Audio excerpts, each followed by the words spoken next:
Love gospel వీక్షకులందరికీ సర్వశుభాలు. Paris Olympics ప్రపంచ అతిపెద్ద క్రీడా వేదిక ఒలింపిక్స్ ఈసారి పారిస్లో జరుగుతుంది. అయితే చాలామంది ఈ పారిస్లో జరిగే ఈ ఒలింపిక్ వేడుకల్లో మాకింగ్ గాడ్ లేదా మాకింగ్ జీసస్ లాస్ట్ సప్పర్ అని ట్యాగ్ చేస్తున్నారు, వైరల్ చేస్తున్నారు. న్యూస్ విపరీతంగా వచ్చింది, అదంతా మనం చూస్తున్నాం. ఎక్కడ చూసినా, ఏ న్యూస్ మీడియా చూసినా, సోషల్ మీడియా దగ్గర చూసినా కూడా ఈ విషయం గురించి ఎక్కువ కాంట్రవర్సీ అయ్యింది. అంతేకాదు ఒలింపిక్స్ పరువు అనేది పోయింది ఈ విషయం పట్ల. సో ఈ విషయం గురించి చాలామంది కమెంట్ చేశారు, అడిగారు. కాబట్టి ఈ విషయం గురించి క్లియర్గా వివరిస్తాను, చూడండి. సోది లేకుండా డైరెక్ట్గా పాయింట్కి వస్తాను. ఒలింపిక్ స్టార్ట్ అయిన నాటి నుంచి కూడా అనేక ఫేక్ న్యూస్లు కూడా వస్తున్నాయి, ఫేక్ వీడియోలు కూడా వైరల్ అవుతున్నాయి, మనం చూస్తున్నాం కూడా. మొదటగా ఒలింపిక్ స్టార్ట్ అయ్యింది చర్చ్ నుండి అని, క్యాథలిక్ చర్చ్ నుండి ఒలింపిక్ స్టార్ట్ అయ్యాయి అని బిషప్ లైట్ వెలిగిస్తే అది ప్యారిస్ ఒలింపిక్స్ని స్టార్ట్ చేసినట్టు ఒక వీడియో అనేది మనం చూసాం, బాగా వైరల్ అయింది కూడా. అది నిజం కాదు, యాక్చువల్లీ ఒక చర్చ్ సెరమోనీ. అది ఒక చర్చ్ సెలబ్రేషన్లో ఒక భాగం వీడియో సగం యూజ్ చేశారు, ఇంకొక సగానికి కలిపి ఆ వీడియోని బయటికి తెచ్చారు. 2023లో జరిగిన కాన్సర్ట్ అది. జర్మన్ స్లోవకియాలో మెటల్ బ్యాండ్లో జరిగినటువంటి ఒక ఫైర్ క్రాకర్స్ని పెట్టి వైరల్ చేశారు. సో ఇదో సగం అదో సగం కలిపి వైరల్ చేశారు. కాబట్టి అది కేవలం చర్చ్ సెలబ్రేషన్ మాత్రమే, ఇంకొక సగం మెటల్ బ్యాండ్ ఒక స్లోవకియాలో ఒక కాన్సర్ట్ అది. అంతే తప్ప రెండు ఒకటి కాదు. అది ప్యారిస్ ఒలింపిక్స్కి సంబంధం కూడా లేదు. ప్యారిస్ ఒలింపిక్ స్టార్ట్ చేసింది అక్కడ ప్రెసిడెంట్ ఇమ్మాన్యుయల్ మాక్రాన్, అలాగే దాని లైట్ భార్య స్టెడ్డీ రైనర్ మారియల్ అని, అలాగే జోస్ పారెక్ అని ఇద్దరు స్టార్ట్ చేశారు. అంతేగాని కాథలిక్ బిషప్ కాదు, చర్చ్ నుండి స్టార్ట్ చేయలేదు. ఆ వీడియో తప్పుగా అనుకుంటున్నారు, ఆ వీడియో నిజం కాదు. ఇక మన టాపిక్లోకి వెళ్దాం. లాస్ట్ టైము 2022 కామన్వెల్త్ గేమ్లో బర్మింగంలో జరిగింది. బర్మింగంలో జరిగిన కామన్వెల్త్లో ఒక పెద్ద బుల్ని తయారు చేశారు. అలా తయారు చేసి ప్రదక్షిణలు చేశారు. అప్పుడు సాతానిక్ వర్షిప్ చేస్తున్నారని దాన్ని అపోజ్ చేశారు. అప్పుడు కూడా చాలా కాంట్రవర్సీ అయింది. అది సాతానిక్ వర్షిప్ కాదు, బట్ బుల్ చుట్టూ డాన్సులు వేయడం, పాటలు పాడడం, ఆటలు ఆడి ఒక ఐడల్ వర్షిప్ లాగా చేశారు. ఒక ఐడల్ వర్షిప్ని, విగ్రహారాధన ప్రమోట్ చేసే వాళ్ళలాగా అది చేశారు. కాబట్టి అప్పుడు కూడా ఇది చాలా కాంట్రవర్సీ అయ్యింది.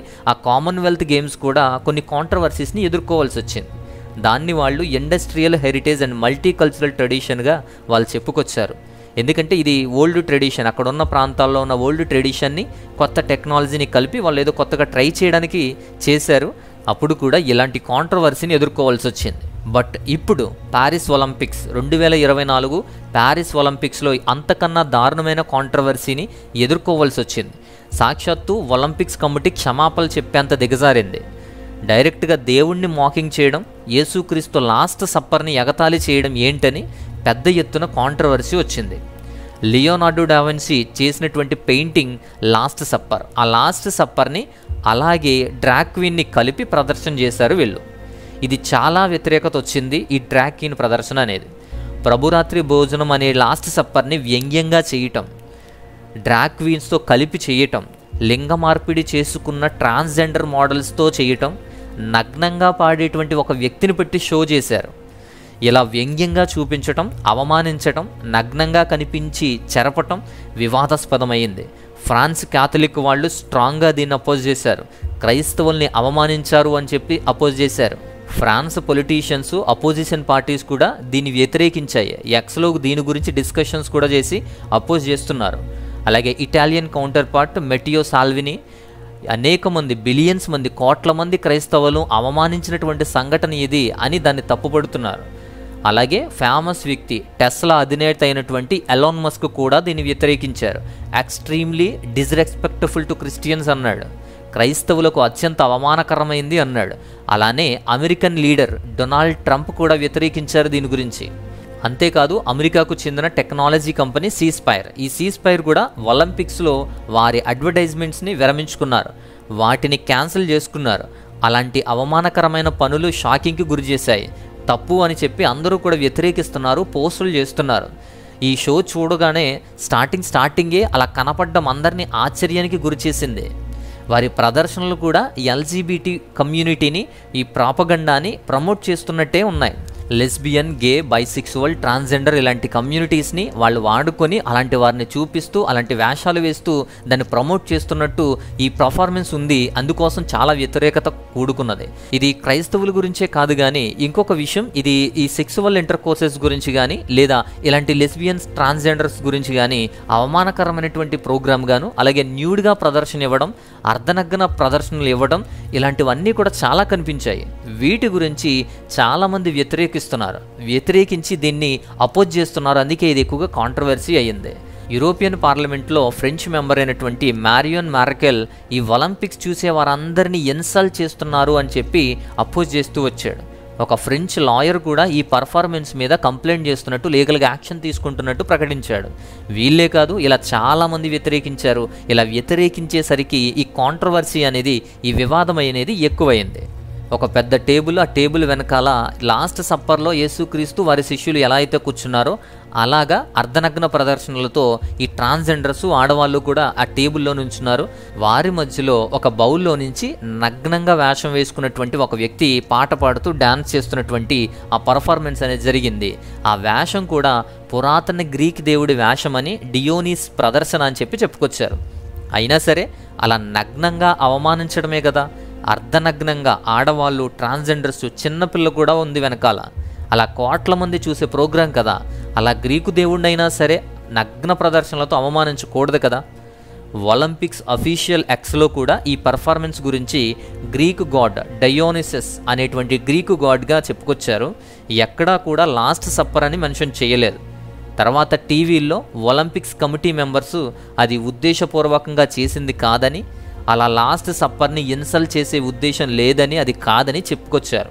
అది జీసస్కి సంబంధించిన లాస్ట్ సప్పర్ది కాదు అని చెప్పుకొచ్చిన ఆ అర్ధనగ్న ప్రదర్శనలు, నగ్నంగా పాట పాడడం అనే విషయాల గురించి కూడా, అలాగే ఈ సెక్షువల్ రిలేషన్స్కి తెంచి ఎల్జీబీటీని ప్రమోట్ చేయడం గురించి కూడా విమర్శిస్తున్నారు. అయినా ఆ పర్ఫార్మెన్స్ మాత్రం, ఆ సిట్టింగ్ పొజిషన్స్ మాత్రం అలాగే ఉన్నాయి. మరి ఆ వేషం వేసినోడు అలా కాంట్రవర్సీ ఉండాలి, అప్పుడే బాగుంటుంది, కొంచెం భిన్నంగా అలా కలిపి చేశాం, అది యాక్సెప్ట్ చేసి అందరికీ ఫన్గా ఉంటుంది అని చెప్పుకొచ్చాడు. ఏదేమైనా సరే అనేకులు వ్యతిరేకిస్తున్నారు, ప్రొటెస్టులు చేస్తున్నారు కూడా దీని గురించి. ఇక ఈ సందర్భాన్ని బట్టి అందరూ దిగ్భ్రాంతి చెందారు. ఇంటర్నేషనల్ ఒలింపిక్స్ కమిటీ, ఈ ఒలింపిక్ స్పోక్స్ పర్సన్ కూడా క్షమించమని అడిగారు. ఆ ఒలింపిక్ కమిటీ కూడా సారీ చెప్పింది, ఇంటెన్షనల్గా చేసింది కాదని చెప్పి క్షమాపణలు చెప్పారు. We are of course really sorry. Ces valeurs-là à travers la cérémonie. That mistake was made and we apologize to అలాగే ఆ పర్ఫార్మెన్స్ను కూడా డిలీట్ చేశారు. వారి అఫీషియల్ వెబ్సైట్ నుంచి, అలాగే అఫీషియల్ యూట్యూబ్ ఛానల్ నుంచి కూడా ఆ పర్ఫార్మెన్స్ని డిలీట్ చేశారు. అంతవరకు కూడా ఎందుకు రావాలి? ఒలింపిక్స్ కమిటీయే క్షమాపణలు చెప్పి వీడియో డిలీట్ చేసేంత వరకు కూడా వచ్చింది ఆ ప్రదర్శన. అందుకే దీన్ని కాంట్రవర్సీ, పెద్ద కాంట్రవర్సీగా చూస్తున్నారు. ఇదిలా ఉంటే దాన్ని బేస్ చేసుకుని ఒక వీడియో అనేది వైరల్ అవుతుంది. ఇలా అవమానకరమైన పర్ఫార్మెన్స్ చేసినందుకు ఫ్రాన్స్లో ప్రొటెస్ట్ చేస్తున్నారని, క్యాండిల్స్తో వేలాది మంది ప్రేయర్ చేస్తున్నారని వీడియో అనేది వైరల్ అయింది. నిజానికి అది కూడా నిజం కాదు, ప్యారిస్ ఒలింపిక్స్ కోసం కాదది. 2022 ఆగస్టు 15న ఫీస్ట్ ఆఫ్ ద అజ్యూమ్షన్ అని చెప్పి వర్జిన్ మేరీ కోసం, మరియ కోసం చేసేటువంటి ఒక సెలబ్రేషన్, అది ఒక ఫీస్ట్. అది అందులో భాగంగా క్యాండిల్స్తో పాటలు పాడుతూ వర్షిప్ చేస్తున్నటువంటి విషయం అది. అలానే ఇంకొక వీడియో కూడా వచ్చింది, ప్రొటెస్ట్ చేస్తున్నట్టు, వీధుల్లో ప్రొటెస్ట్ చేస్తూ పాటలు పాడుతూ చేస్తున్నట్టు, రోడ్ల మీద పాటలు పాడుతున్నట్టు కనిపిస్తుంది మనకి. అది కూడా ఒలింపిక్స్ కోసం కాదు, మేలో పోస్ట్ చేసినటువంటి వీడియో అది. ప్యారిస్లో జీసస్ కోసం క్రైస్తవులు చేసినటువంటి ఒక మార్చ్ అది. సో ఆ వీడియోని ఒలింపిక్స్ కోసం అని చెప్పి వైరల్ చేస్తున్నారు, అది కూడా నిజం కాదు. అంతేకాదు, ఈసారి జరిగినటువంటి ఈ ప్యారిస్ ఒలింపిక్స్ అనేది, ఈ ఓపెనింగ్ సెరమోనీ అనేది చాలా వల్గర్గా తయారైంది, వల్గర్గా ఉంది. తలలేని ఎవిల్ వేషంతో ఒక ఆమె కనబడుతుంది. అలాగే కొన్ని విచిత్రమైనటువంటి అర్ధనగ్న ప్రదర్శనలు కనబడతాయి. ఇలాంటివన్నీ కూడా చాలా కాంట్రవర్సీకి దారితీశాయి. ఇంకో వరస్ట్ థింగ్ ఏంటంటే, ఒలింపిక్ విలేజ్లో, అంటే క్రీడాకారులు వీళ్ళు ఉండేటువంటి విలేజ్ని ఒలింపిక్ విలేజ్ అంటారు ఆ ప్రాంతాన్ని. అలా నివసించే ఒలింపిక్ విలేజ్లో సెక్స్ బ్యాన్ అనేది ఎత్తేసారు. 2020లో టోక్యోలో కోవిడ్ కోసం అని చెప్పి అక్కడ ఈ ఇంటర్ కోర్స్ని బ్యాన్ చేశారు. సెక్స్ ఇంటర్ కోర్సెస్ అనేవి బ్యాన్ చేసి ఎవరు కలవకూడదని ఒక నిబంధన పెట్టారు. దాన్ని వీళ్ళు తొలగించి, ఆ నిబంధన తొలగించి వీళ్ళకి ఫ్రీడమ్ ఇచ్చేశారు. అలా బ్యాన్ చేసిన దాన్ని ఇక్కడ క్యాన్సిల్ చేసి వారికి అవకాశం ఇచ్చినట్టు అయ్యింది. ఎందుకు అంటారా, ఒలింపిక్స్లో విపరీతంగా జరిగే పాపం ఇది. అంతకుముందు 2012 లండన్లో జరిగిన ఒలింపిక్స్లోనూ కూడా కాండోమ్స్ పంచడం అనేది, ఎక్కువగా సెక్సువల్ ఇంటర్ కోర్సెస్ పెరగడం అనేది చూసాము. బీభత్సంగా రియోలో జరిగిన ఒలింపిక్స్లో అయితే కుప్పలుగా పోగు చేశారు. ఎన్నడూ లేనంతగా ఎక్కువగా వాడారంట రియోలో జరిగినటువంటి ఒలింపిక్స్లో. ఒలింపిక్స్ అయ్యాక ఆ కుప్పలు చూసి ఆశ్చర్యపోయారు. ఆ కుప్పలన్నీ కూడా కాండోమ్స్ లక్షల్లో వాడారు. ఆ తర్వాత కోవిడ్ కోసం అని చెప్పి 2020లో టోక్యోలో జరిగిన ఒలింపిక్స్లో ఈ సెక్షువల్ ఇంటర్ కోర్సెస్ని బ్యాన్ చేశారు. అయినా సరే అథ్లెట్స్ అందరికీ కూడా కాండోమ్స్ పంచారు.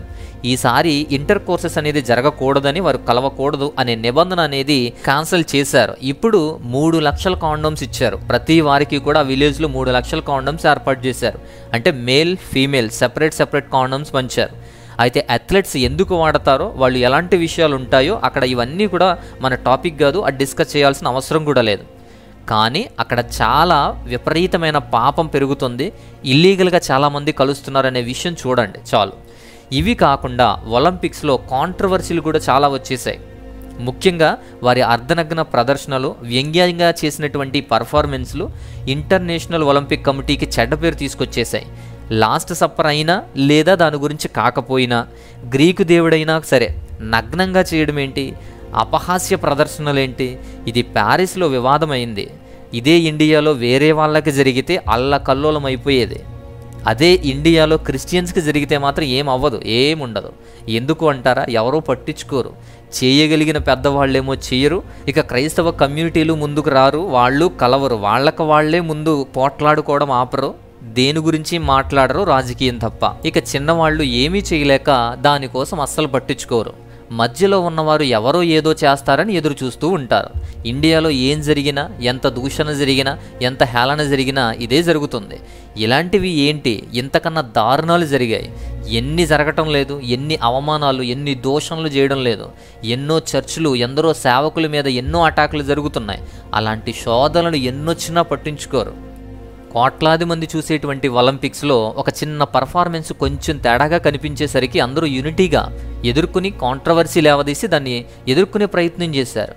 ఇంటర్నేషనల్ ఒలింపిక్ కమిటీతో సహితం దిగివచ్చి క్షమాపణలు చెప్పి ఆ ఫుటేజ్ని డిలీట్ చేశారు. అలాంటి యూనిటీ, అలాంటి రెస్పాన్స్ అనేది ప్రతి దేశంలోనూ ఉంటుంది, మన దేశంలో తప్ప అని గుర్తు చేస్తున్నాను. క్రైస్తవుల మధ్య ఆ ఐక్యత కానీ, ఆ రెస్పాండింగ్ కానీ, ఆ నిబద్ధత కానీ చాలా తక్కువ ఉన్నాయని గుర్తు చేస్తున్నాను అంతే. అది ప్యారిస్ కాబట్టి ప్యారిస్ నుండి అమెరికా దాకా అపోజ్ చేశారు. అలాంటి వికృత చేష్టలను అపోజ్ చేసి ఖండించారు. సో ఆ విషయాన్ని అర్థం కావడానికి చెప్తున్నాను. వాళ్ళు ఎన్ని చేసినా, ఎలాంటి పర్ఫార్మెన్స్ ఇచ్చినా కూడా ఒక్కటి గుర్తుపెట్టుకోండి, దేవుడు వెక్కిరింపబడడు. బట్ అలాంటి వేషాలు మంచివి కాదు అని చెప్పే ప్రయత్నమే తప్ప దేవుడికి ఏమీ జరగదు, దేవుడిని వెక్కిరించబడడు. గలతీ పత్రిక 6:7 చూడండి, మోసపోకండి, దేవుడేమి వెక్కిరించబడడు. God is not mocked. దేవుడు ఎన్ని చేసినా, ఎలాంటి వారు ఎన్ని దోషణలు చేసినా కూడా దేవుడు వెక్కిరించబడడు. కానీ మన పరిస్థితి ఎలాంటి వారి మధ్య ఉన్నది అని మాత్రం గుర్తుంచుకోండి. అవహేళనలు, అపహేళనలు, ఇలాంటి వెక్కిరింతలు, దేవుణ్ణి కూడా హేళన చేసే పనులన్నీ కూడా నానాటికి పెరుగుతున్నాయి. సో ఇక నుంచైనా ఒలింపిక్స్ సజావుగా జరగాలని, అలాగే మన దేశానికి కూడా మంచి పథకాలు రావాలని కూడా మనం చూద్దాం, ఎదురు చూద్దాం, ప్రార్థన చేద్దాం. సో ఇది ఈ వీడియో యొక్క ఉద్దేశం. ఈ వీడియో నచ్చితే లైక్ చేయండి, ఇతరులకు కూడా షేర్ చేయండి. మరొక అద్భుతమైనటువంటి మంచి అంశంతో మరొక వీడియో ద్వారా మరలా వస్తాను. దేవుని మహా ఉన్నతమైన కాపుదల మీకు తోడై ఉండి నడిపించునుగాక. ఆమేన్.